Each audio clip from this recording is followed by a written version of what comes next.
लेकिन रास्ते भर जो नौजवानों का जोश, जज्बा, उनकी मोहब्बत, इसका लफ्ज़ों में बयान नहीं किया जा सकता है। लोग करोड़ों रुपया खर्च करके भी ये मोहब्बत नहीं पाते हैं जो ये मोहब्बत आप लोगों ने हम पर लौटाई है।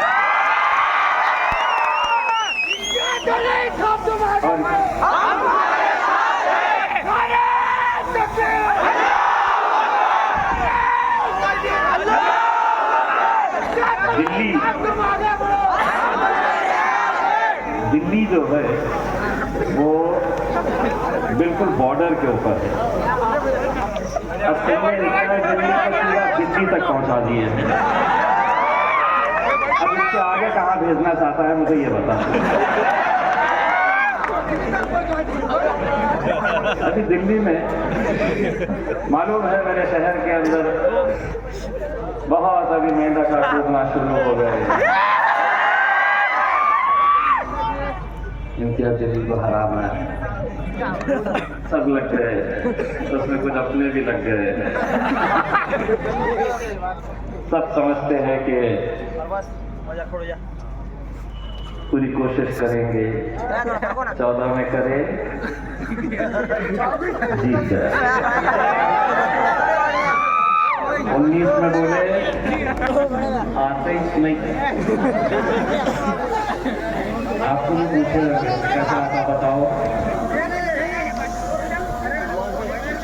मुझे मालूम है कि अगर तुम्हारी नीयत साफ है तो अल्लाह रास्ते बनाता है। और यही वजह है कि अल्हम्दुलिल्लाह आज पूरे महाराष्ट्र के अंदर वैसे तो 48 लोकसभा की सीटें हैं, लेकिन मुस्लिम खासदार कितने हैं?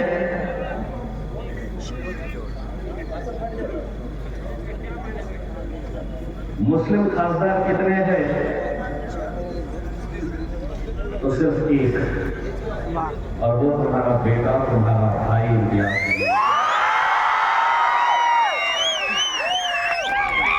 इसीलिए लोगों को इस बात की बड़ी तकलीफ होती थी कि असदुद्दीन अवैसी साहब, हैदराबाद का एक MP, हमेशा जिंदगी भर एक ही रहेगा, अकेला ही रहेगा करके। लेकिन अल्लाह ने ये मौका मुझे दिया कि अब उस ऐवान के अंदर मेरे कायर बैरिस्टर असदुद्दीन अवैसी अकेले नहीं बैठते, उनका भाई इम्तियाज जलील उनके बाजू जाकर एक के दो जब हो गया तो फर्क क्या हो गया। जब असद साहब खड़े रहते थे तकरीर देने के लिए तो वो जो 300 MP सामने बैठे हुए होते थे, जो भारतीय जनता पार्टी और उनके लगे भगवे पार्टियों के MP होते थे, असद साहब जैसे ही खड़े रहते थे तो वो सामने से कुछ ना कुछ वहां से बातें करते थे, कुछ ना कुछ नारे लगाते थे। अब जब असद साहब खड़े रहते हैं और अगर वहां से सामने से कुछ आता है तो असद साहब तो अपनी तकरीर जारी रखते हैं, इम्तियाज जलील उन्हें पीछे से कहता है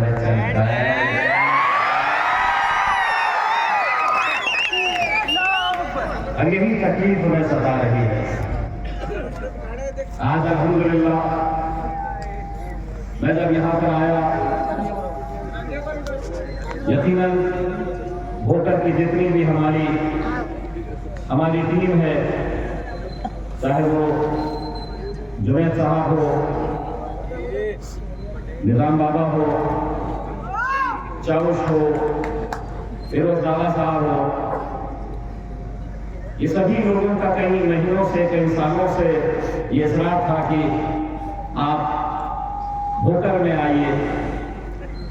अब मैं वोटर में आया हूं तो मुझे ये भी पता चला है कि पिछली बार वोटर से नगर परिषद का इलेक्शन यहां से नहीं लड़ाया गया था। इम्तियाज जलील तुम्हें जबान देकर जाएगा कि इंशाअल्लाह वोटर से हम नगर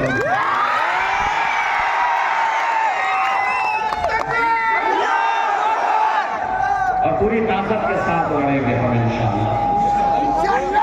मुझे यकीन है कि ये जोश, ये जज्बा ये दीवानगी, ये जुनून देखकर इंशाअल्लाह आने वाली नगर परिषद के अंदर, होकर की नगर परिषद के अंदर मजलिस का झंडा भी इंशाअल्लाह जरूर है।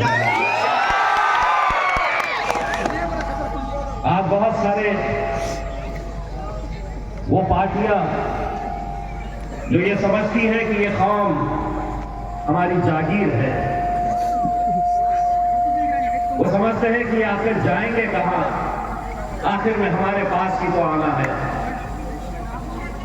अभी नांदेड़ में थे, एक मीडिया वाले ने मुझसे सवाल किया, साहब मराठा समाज को रिजर्वेशन मिल गया, एमआईएम मुसलमानों के लिए क्या कर रही है? मैंने कहा कि अगर यही सवाल उन नेताओं से जाकर पूछो जो भीख का कटोरा लेकर हर 5 साल के बाद इस कौम के सामने आते हैं, लेकिन जब तुम्हारी जरूरत होती है तो वो मुंह फेर लेते हैं। मैं आज इस मौके के ऊपर मराठा समाज का वो एक छोटे से गांव का एक नेता जरांगे पाटिल, मैं उसको सलाम करता हूं। उसने अपने एक मिशन के अंदर उसकी प्रामाणिकता, उसकी ईमानदारी, कैसी ईमानदारी थी। कोई बहुत बड़ा नेता नहीं, कोई करोड़पति नहीं, लेकिन ईमानदारी के साथ